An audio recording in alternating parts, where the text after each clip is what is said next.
Merry Christmas, everybody. Welcome to the last show before Christmas, the last show before the end of the year, in fact. So there was a debate last night.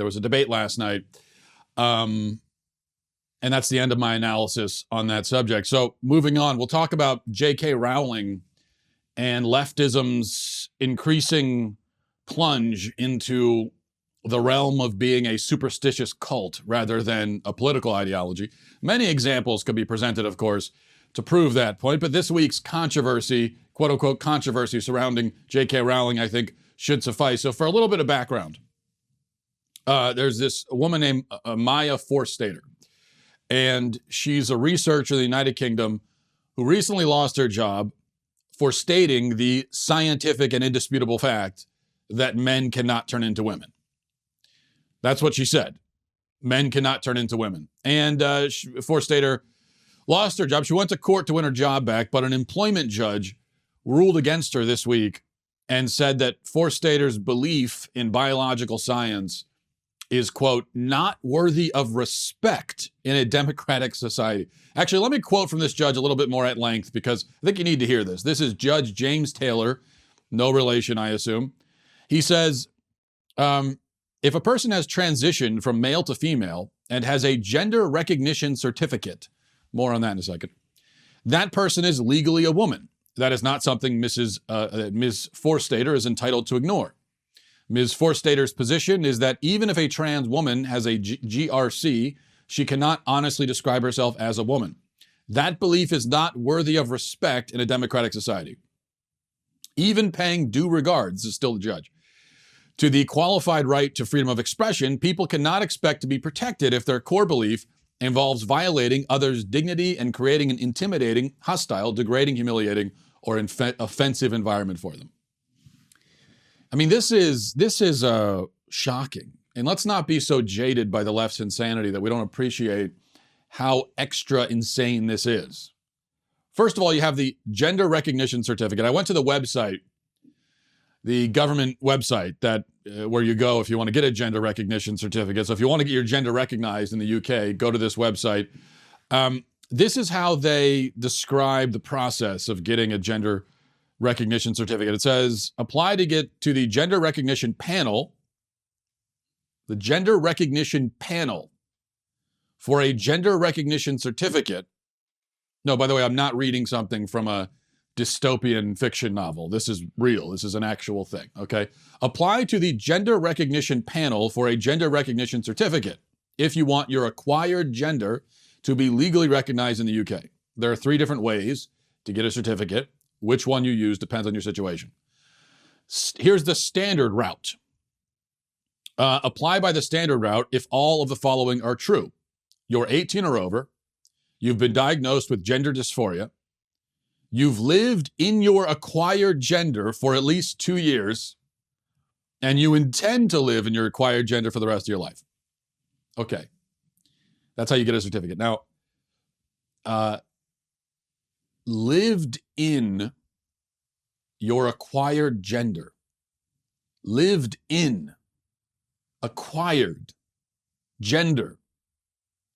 What the hell does any of that mean? Could anyone give me, 3 sentences explaining exactly what that means? How do you live in a gender? How do you live in a gender? And how do you acquire one? And from where do you acquire it? Just think of how this would sound in normal conversation. Oh, I acquired my male gender when I was 22. Yeah, I've been living in it for 10 years. It's not bad. Maybe a little problem with the transmission. Might have to take it back to the dealership. Again, where are you acquiring this gender from, and how do you acquire it? And what does that mean to acquire it? And living in a gender. This is part of the superstition of the modern left. What they have created is the weirdest kind of dualism that the world has ever seen, where they're sort of separating the person, where you as a person, you are this kind of genderless, amorphous entity, sort of floating around, and then your gender is something that you select out of the ether, and put on like a sweater or get inside like a car and just drive it around. That's the way they're presenting how this works. And the only thing you can call that is religious doctrine. It's certainly not science, and it makes no logical sense. And what is the judge saying? Is he saying that the government's decision to recognize your acquired gender, whatever that means, magically makes you into that gender, turns you into that gender? Because Forstater's point about was not just about the government's recognition. Forstater's point was about what a person actually is. She was saying that a biological male can't actually turn into a woman. So if this judge is disagreeing, he must be saying that a man who gets this certificate is actually now a woman. That again is a supernatural claim. That is religious dogma.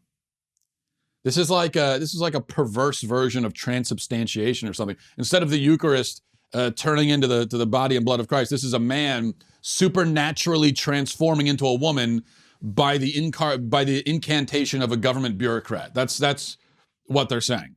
In fact, here's one of just so we understand the context here. Here's one of Forstater's tweets specifically. Here's what she said.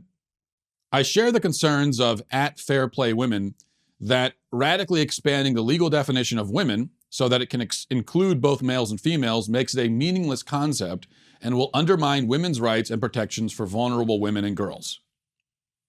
That's what she said. And keep in mind, this judge didn't just say that she was wrong in this blatantly obvious assertion on her part. The judge said that it's so wrong, it is so vile, so disgusting, so horrible that there's no place for it in society. But can anyone respond to the point she made? Can any of the superstitious cultists who believe in the fluidity of gender actually respond to the point that she made? The point she's making is that if you expand this, if you expand woman to include males, then the word woman doesn't mean anything anymore. What does it mean? Now, we'll get back to that in a second as well. He also ruled that her views on biology do not have the protected characteristic of philosophical belief. And on that point, I think he's actually correct, because it's not a philosophical belief that men can't transition into women. That's not a philosophical belief. That is a scientific fact.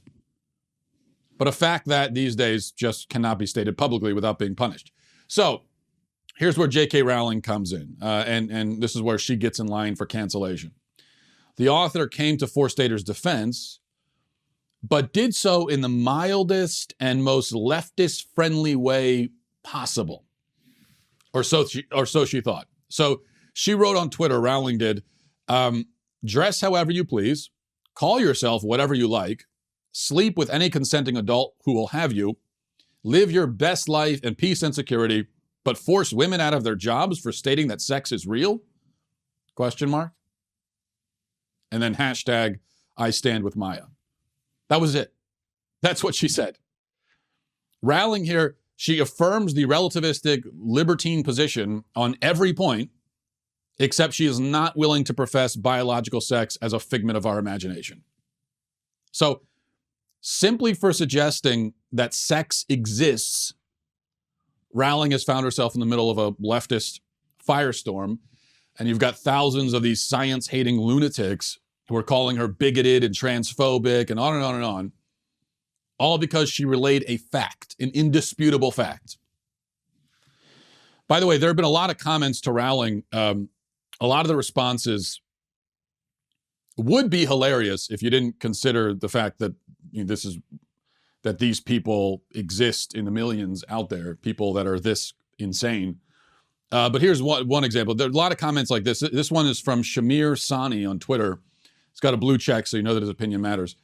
He says, as a gay man that found safety in Hogwarts throughout my childhood, knowing that trans people wouldn't be able to have that safety breaks my heart. There's a lot of that kind of stuff. A lot of people heartbroken to discover that trans people aren't welcome at Hogwarts, which is a school for wizards, and which, by the way, doesn't exist. And I would make fun of them. I guess I know a little bit how they feel, because I'll never forget when I first discovered that Batman won't let me into the Batcave. Very difficult to deal with. It crushed me. But hey, at least we can all go to the Shire and hang out with Bilbo Baggins. We still have that at least. Now, you could argue that J.K. Rowling deserves to be eaten by the alligator she's been feeding all these years. She's a leftist herself. She's been encouraging and jumping in with the leftist pitchfork mob. She's done that many times. And so maybe this she has all this coming, and probably she does. But it is worth highlighting her plight, I think, because it underscores the point that I made at the top, which is that leftist gender theory is a superstition and leftism is a cult. And I have no doubt that certainly anthropologists of the future, when they're sifting through the wreckage of our once great civilization, that is the conclusion they will come to. You know, when they're going through and discovering things like, oh, wow, those ancient people in 2019 thought that they could literally change boys into girls. The only conclusion they could come to is that this was some sort of insane supernatural cult that grabbed hold of American society, and that's exactly what happened. Now, on a related note, and inspired by the latest bit of madness that we've been talking about, I would like to repeat again a challenge I've made to the left several times. And I wrote a piece yesterday reiterating this challenge. I put it up on Twitter. Only now I'm gonna up the ante a little bit. As I announced on Twitter yesterday, I will, this is my offer, okay? I will give, and I'm dead serious about this, I will give $100. Not saying it's a ton of money, but hey, this is $100 I'm willing to give somebody for really nothing, for no effort. I mean, why wouldn't you take it? Here's all you have to do for $100. And I'll Venmo it to you, I'll PayPal, whatever you want to do. I will give $100 to the first leftist who can provide me with a coherent definition of the word woman that permits biological males to be included, yet still maintains womanhood as a distinguishable and objective category. $100. Okay, around the holidays, you could use $100, couldn't you? Now, it is my contention that this simple question, as I have said many times, and I'll keep going back to it over and over and over again, but this simple question, what is a woman, I believe, completely dismantles left-wing gender theory in its entirety. I claim that everything the left says about gender can be discredited just by posing this question. All you have to say is, what is a woman? And you win the argument. Because after all, a statement like, I identify as a woman, can have no meaning if the word woman has no meaning. And certainly, if there's no difference between women and men, then for a man to identify as a woman is redundant. He might as well identify as a man. When he identifies as a woman, he's identifying as a man. And when he identifies as a man, he's identifying as a woman. So the whole thing is redundant and pointless. In fact, all statements that anyone has ever made about women become incoherent if we don't have a working definition of the term itself. This is not a trick question. This is not a gotcha moment. This is a very fair, very basic question. You are using the word woman, not just using the word, but you are making an extraordinary claim about the nature of womanhood by saying that this biological male with functioning male reproductive organs can be a woman. I think how else could I possibly respond to that but by asking, what do you mean by woman? What do you mean by that? That's all I want to know. Now, the problem for the left is that they need the word woman to mean something in order for feminist and LGBT rhetoric to have any relevance whatsoever. But any attempt to define the word woman must result automatically in the exclusion of biological males. There simply is no available definition of woman that legitimizes transgenderism. If it means anything for a woman to be a woman, then it cannot mean anything when a man says that he is one. So this is the what I'm getting at. And I think this is so important. This stuff about transgenderism, It's not just scientifically invalid. It is scientifically invalid. But it's more than that. It is logically invalid. It is illogical, which is very important. Because it's not just that the left is promoting a crazy new scientific theory. It's that they're making a claim that is logically incoherent and thus dismissible out of hand. What they're saying is the equivalent of claiming that a circle has 4 sides. That's not a, there's nothing to even talk about. That is just nonsense. That cannot be true. Even if you had supernatural powers, God himself could not make it so that a circle has four sides, because it's illogical. It doesn't mean anything. And that's what I'm saying with these claims. It's forget about the science for a second. It is simply illogical. But if I'm wrong, then prove that I'm wrong. Just give me a definition. That's all. Just a definition. I'll give you $100. You got nothing to lose. So far, no one's been willing to do it or able to do it. And that's what's so amazing about this, is that the left's gender theories, transgender ideology and all that, it is absolutely indefensible. They can't defend it. They can't even begin to defend it. They can't even define the words they're using. The most basic follow-up question to their claim, they can't answer. Well, this biological male is a woman. What do you mean? That's it. What you're saying. What do you mean? They can't answer that question. When you just ask for a clarification, well, what do you mean by that? But you've already won. They're already defeated. They can't even go that far. It's incredible.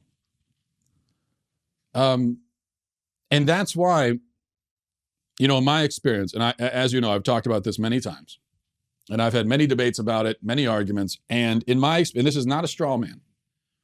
I have honestly, in my life of talking about this, I have only ever heard, 2 defenses of transgender ideology, the left's gender theory generally.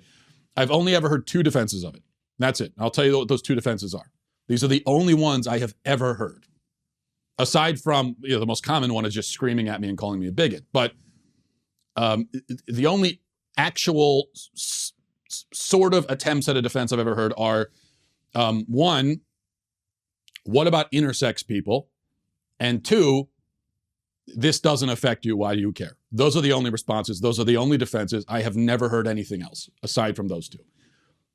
Intersex and how does it affect you? So let me just very quickly deal with those, because I know even that's the responses I'm going to get to this. First of all, with intersex people, this is a response, an argument that is both incorrect and completely irrelevant. Incorrect and irrelevant. Why is it irrelevant? Well, because when we talk about this, we're talking about transgender people. Transgender people are biological males who identify as women, or biological females who identify as males. That's what it means. That's what a transgender person is. So the existence of intersex people does nothing whatsoever to validate the claims of a transgender person. These are 2 different categories. So it's completely irrelevant. So when I say that, that if you're a biological male, you're a man and that's it, how does it validate the claims of a biological male that he's actually a woman when he points to someone else who is allegedly intersex and has ambiguous genitalia? Okay, that's someone else. That's not you, though. So if we were just talking about intersex people, then we would be talking about intersex people. But we're not. We're talking about trans people, and that's a completely separate category. So it's irrelevant, completely irrelevant. This would be like if someone made a claim and said, I have 3 arms. Okay, what if I right now claim that I have 3 arms? Okay. Well, I think you can look and see that I don't really have 3 arms. I only have 2. But then what if I said, oh yeah? Well, what about that person over there? He has 3 arms. And then I could present you with someone with 3 arms. Even if I could do that, that doesn't mean that I have 3 arms. That doesn't validate my claim to having 3 arms because someone else does. Obviously. But, so that's why it's irrelevant. Why is it incorrect? Well, it's incorrect because actually sex is still binary. Biological sex is a binary proposition. Intersex people are not an exception to that. They do not represent some third biological sex. They don't represent an in-between state. They don't destroy the binary at all. Again, even if they did, that does absolutely nothing whatsoever to validate the claims of transgender people. But it's not even true. They don't. An intersex person suffers from a deformity, an illness, a genetic mutation. And what that means is that their biological sex is harder to discern because it's not so immediately obvious because of their physical, genetic mutation. But that doesn't mean they don't have a biological sex. It just makes it a little bit harder to tell. That's it. Just like you take someone, let's take somebody with 1 arm. There are people born with 1 arm. Okay, that doesn't mean that it's no longer valid to say human beings have 2 arms. It is a valid statement to say human beings have 2 arms. They do. Okay, just like you can say spiders have 8 legs. We could say that. If you present me someone born with 1 arm, well, I know automatically that this is somebody with a genetic mutation or something went wrong. And if we're to look at that person and do a medical checkup and all that, and we'll discover that sure enough, something went wrong. So this is not a new type of person who undermines the statement that people have 2 arms. This is just someone who was supposed to have 2 arms, but something went wrong and their right or left arm just didn't show up. And so it's the same thing with intersex people. This is something went wrong.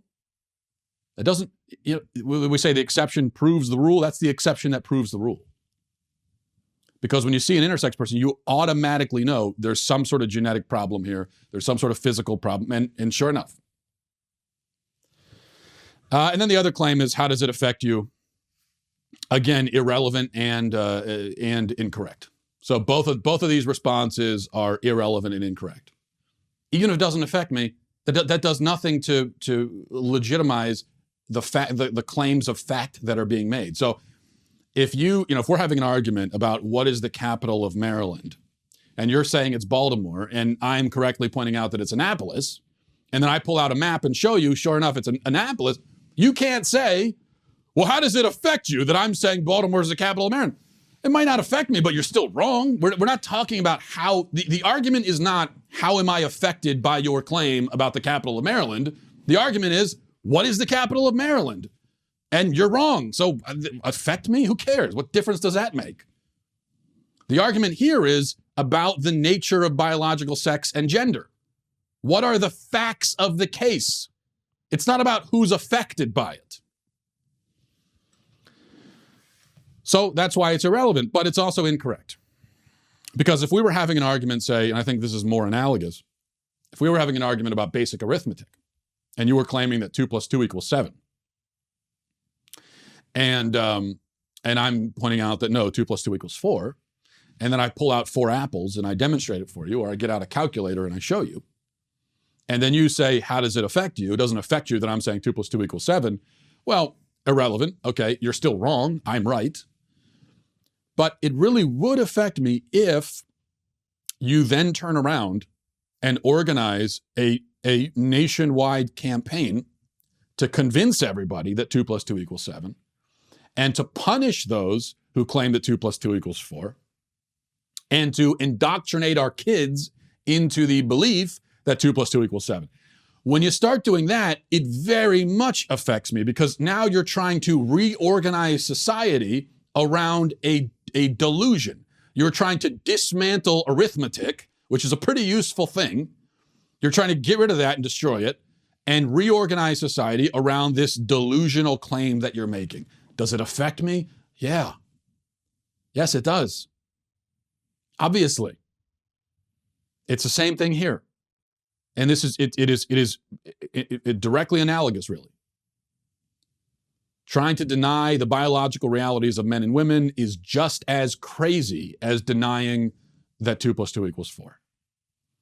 And trying to reorganize society around the delusional, superstitious claim that biological males with functioning male reproductive organs can be women is just as damaging to society as trying to dismantle basic arithmetic.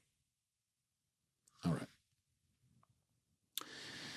You know, this holiday season, do your friends and family a solid by getting them a Daily Wire gift membership. And the good news for you, until January 1st, so you got a few more days, all Insider Plus gift memberships will be 25% off. That means your loved ones will get all the fantastic perks, plus the majestic, beautiful, glorious Leftist Tears tumbler, and you'll get the savings. That's 25% off all Insider Plus gift memberships this holiday season. Go to dailywire.com/gift to get your 25% off. Again, that's dailywire.com/gift to get your 25% off. Give them a gift that they'll thank you for all year long.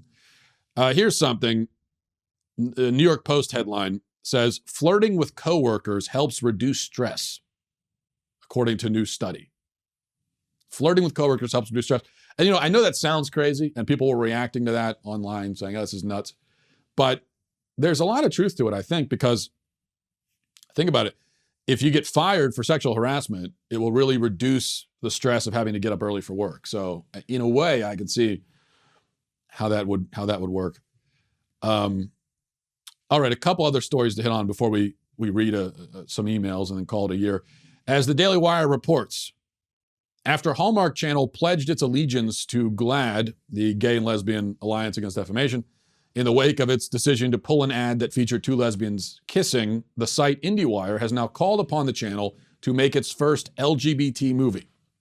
Jude Dry, writing for IndieWire, says, if Hallmark really wants to make an impact and show the LGBTQ community its commitment to inclusivity, it should greenlight an LGBTQ script ASAP. Jude Dry's call echoed that of GLAAD President Sarah Kate Ellis, who said that LGBTQ people are and will continue to be a part of advertisements and family programming, and that will never change. According to Dry, a more inclusive Hallmark channel would be like the company's greeting card wing, which already features a robust offering of LGBTQ-friendly holiday cards.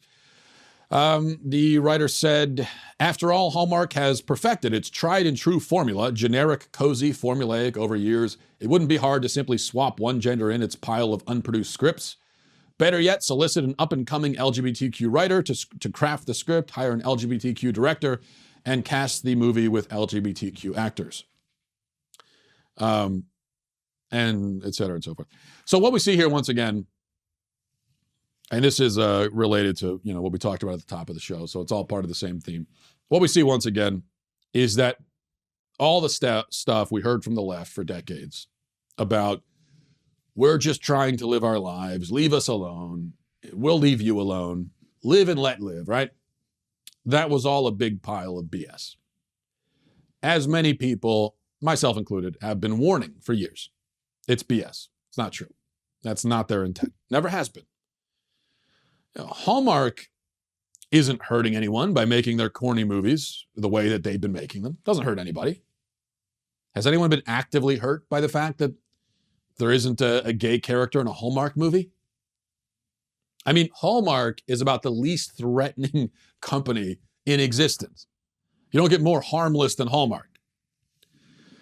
And the writer doesn't even seem to like Hallmark movies. Calls them formulaic, generic, which they are, of course. So what he's saying is, these things are bland and formulaic, not very good, but just put some gay actors and characters in there anyway, because I say so. Because it'd make me feel better. It would make me feel better to know that you're following my every demand. Even if I don't watch the movie, I just want to know that you're doing what I say.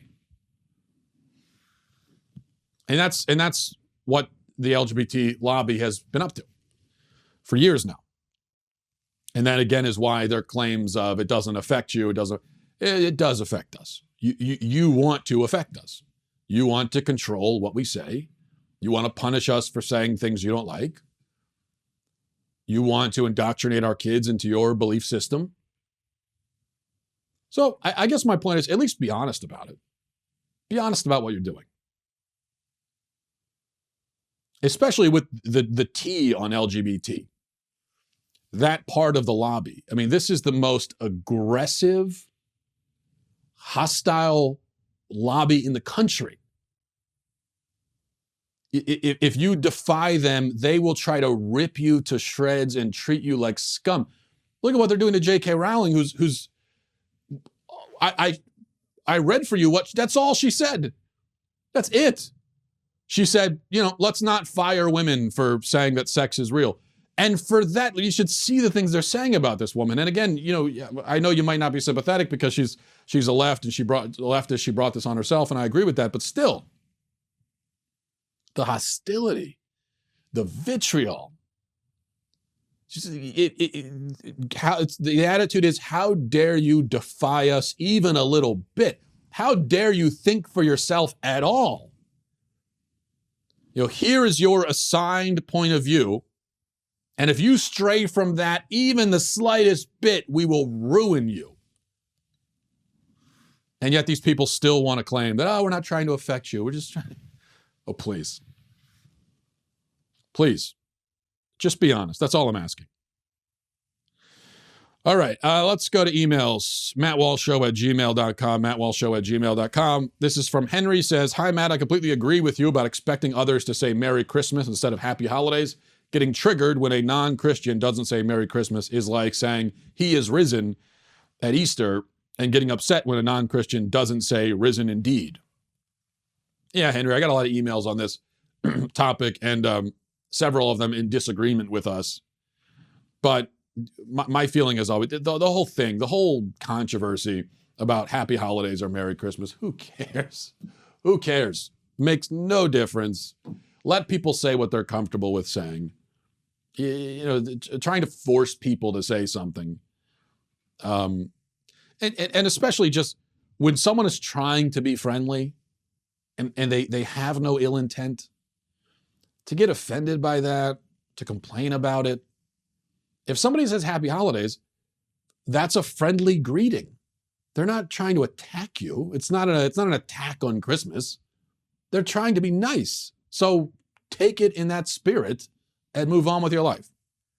And I think that's what most people do. I think on both sides. I think there are very few actually people on either side who either get offended by Merry Christmas or get offended by Happy Holidays. But there are some. And the problem is they're very loud. All right. This is from Colin. Says, Matt, ! What are your top 10 movies of 2019? I don't think I've seen 10 movies in 2019. I especially have not seen 10 movies in 2019 that were released in 2019. So I can't really give a top 10 or even a top 5. I will tell you, I saw one movie I saw in 2019 that I really liked. What was Ad Astra, the Brad Pitt space movie. And I thought it was a gorgeous film. I thought it was thoughtful. I thought it was interesting.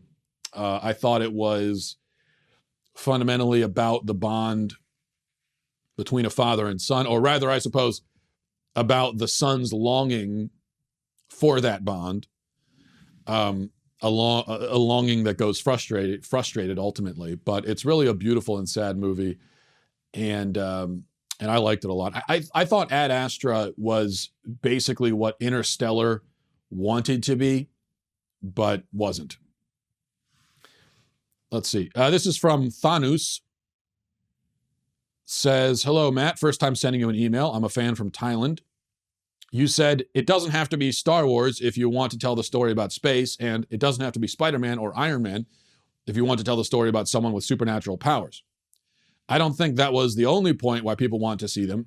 It's not just about space or supernatural power stuff, but also about the characters growing that we grow to love, and after we see them within those movies. We want to see what's going on with the Skywalkers in their space. We want to know what is Spider-Man doing with his powers. We want to know what is going to happen in this new movie that they are in. I mean, sure, it might be the same story again and again. We may like it or hate it, but that doesn't change the fact that we love to see these characters in action. Kind of like how we enjoy listening to your speech again and again, even though it's the same stuff. So is it really that bad for us to get attached to those kind of movies? I'll wait to hear your answer. Love your show. Matt, you do raise a good point. Me, as someone who tends to repeat myself constantly, I guess I can't really blame Star Wars for doing the same thing. But first of all, as I have stated many times, I have one standard for myself and another standard for everybody else. I've been very clear about that. So, I can do what I want, but I expect other people to be better than me. I don't see the big deal. Now, I'm not saying it's bad to like Star Wars. In fact, I said I totally understand that people have a nostalgic attachment to the movie. So, that's totally that's understandable to me. If you grew up with this movie, you have that sort of relationship with the story and with the film, and I don't begrudge that at all. What I'm talking about is just the actual quality of the movie. I'm saying that the Star Wars movies generally have below average acting. The scripts are below average. The stories are repetitive, and that's it. And so maybe it's time to move on, right? It's not like this is a story, or that the original trilogy was of such a nature that it was just so incredible, so deep, so rich, that it's a never-ending source of additional stories. Because obviously it's not. The well has run dry, and so let's move on and tell other stories in space. What's wrong with, here's what I would like to see happen. You have filmmakers, this generation of filmmakers, who grew up with Star Wars, love the movie, have been influenced by it. Great. So what I would love to see is for them to go and make a different space movie that's not a Star Wars movie, but that is influenced by it. So whatever happened to that? See, I think that's the way it's supposed to go. It's not supposed to be, oh, I was influenced by Star Wars, so I'm going to make my own Star Wars. No, just you're influenced by it. It's one of the influences you had as a filmmaker, along with other. And go and tell a space movie that, is reminiscent of Star Wars in some ways, but it's also a completely different story. It's like if you're a filmmaker coming up and you loved The Godfather as a, when you were younger, you're very influenced by Francis Ford Coppola and The Godfather. You're not going to go and try to make Godfather 4. You might have a mob movie that is reminiscent in some ways of The Godfather, but it's still its own thing. So that's what I'm saying. You had, who was the director that made the last Star? Rian Johnson. He did, I think it was, I don't know, I think it was the last, not this latest entry, but the one before that. Well, this is the same guy who did Looper, which I thought was a very interesting and good movie. He did a movie called Brick. I think it was his first movie. It came out years ago. Low budget, kind of indie movie with Joseph Gordon-Levitt. Also a really interesting movie. I would have loved to see that filmmaker, who I think is a very good filmmaker. I would have loved to see him tell a sci-fi space movie, not a Star Wars one, not one that has to fit into that cookie cutter mold, but I would love to see a guy with those talents and that perspective, influenced by Star Wars and other films, tell his own space movie. That would have been great. Instead, he told a Star Wars movie. He made a Star Wars movie. He told a Star Wars story, and it was kind of bland, middling. Let's see. All right, moving on. This is from Jacob. Says, "Hey Matt, I listen to your show daily. Came for Ben. My subscription isn't up yet, so I can't say stayed for Matt. But if it makes you feel better, sure, it does make me feel better. I'm a 24-year-old Orthodox Jew. As such, I take off 10% after-tax income for charity. A guy my age I haven't seen in years messaged me asking how I was. Obviously, he wanted something, so I asked, what's up? He told me his dad had 2 strokes, and he had to move in with him, blah, blah. Can I help? I like how you just blah, blah'd over dad had 2 strokes. I felt bad and figured even if it was bull, the guy obviously needs help, so I sent him $150. He was over the moon, thanked me 1,000 times. Okay, good night.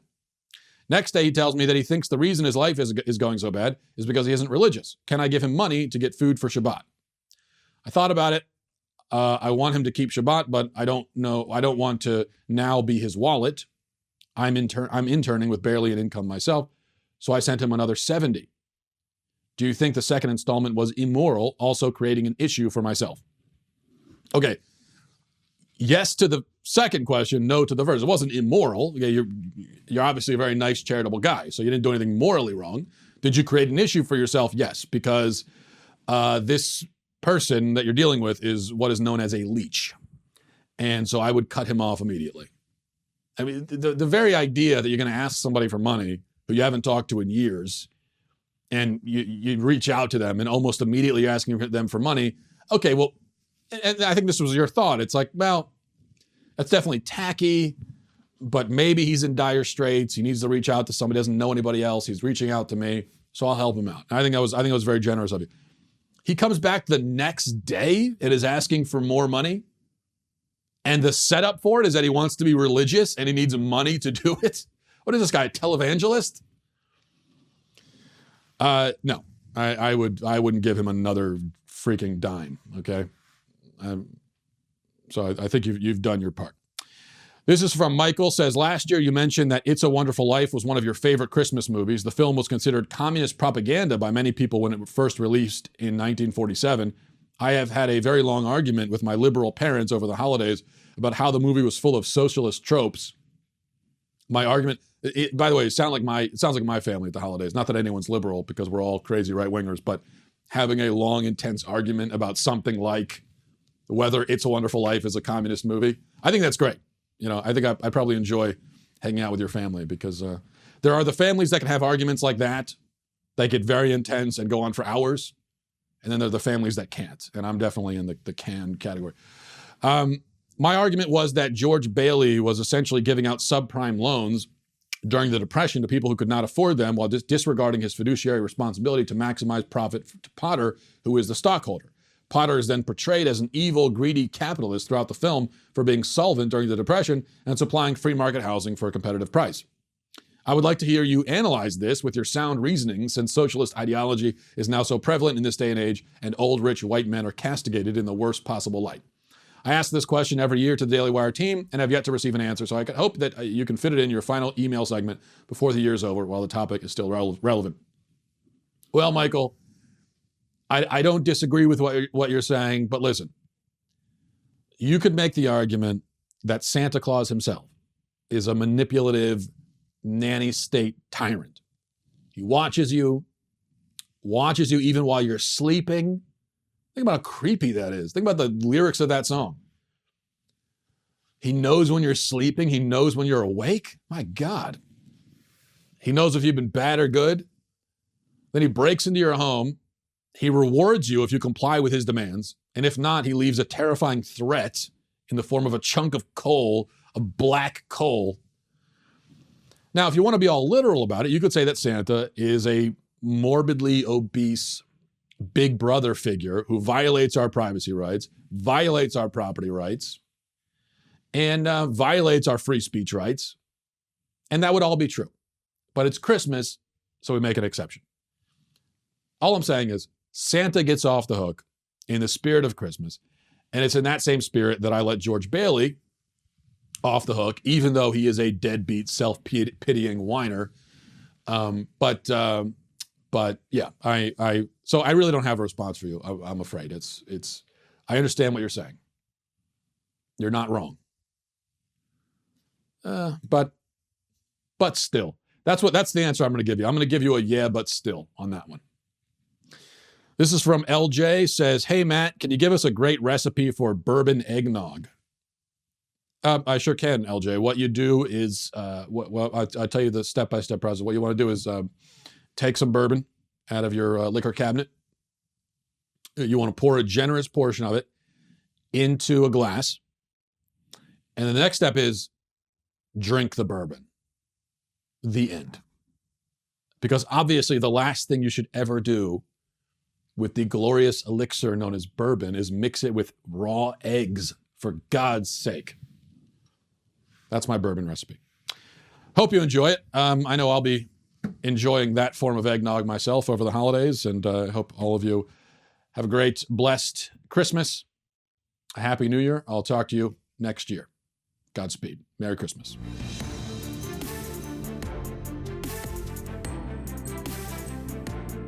The Matt Walsh Show is produced by Sean Hampton, executive producer Jeremy Boring, senior producer Jonathan Hay, supervising producer Mathis Glover, supervising producer Robert Sterling, technical producer Austin Stevens, editor Donovan Fowler, audio mixer Mike Coromina. The Matt Walsh Show is a Daily Wire production. Copyright Daily Wire 2019. If you prefer facts over feelings, aren't offended by the brutal truth, and you can still laugh at the insanity filling our national news cycle, well, tune in to The Ben Shapiro Show. We'll get a whole lot of that and much more. See you there.